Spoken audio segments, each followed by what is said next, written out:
Alam mo, iho, kaibigan ko matalik ang tatay mo. Kaya nga lang, hindi siya nakinig sa akin. Di sana hanggang ngayon buhay pa siya. Talagang nangangailangan nga ako ng mga bata. Pero hindi katulad mo na uhugin at may gatas pa sa labi. Alam kong bata ako. Pero ito lang ang masasabi ko. Lahat ng trabaho kaya kong gawin. Kung kaya nila, kaya ko rin. Tignan natin kung may tapang ka. Bal!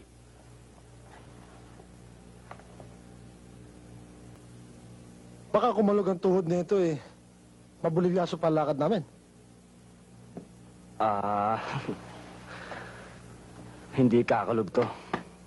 Gawang bakal yan Subukan natin. Sige na, lumakad na kayo. Ano pa hinintay mo? Sige ho.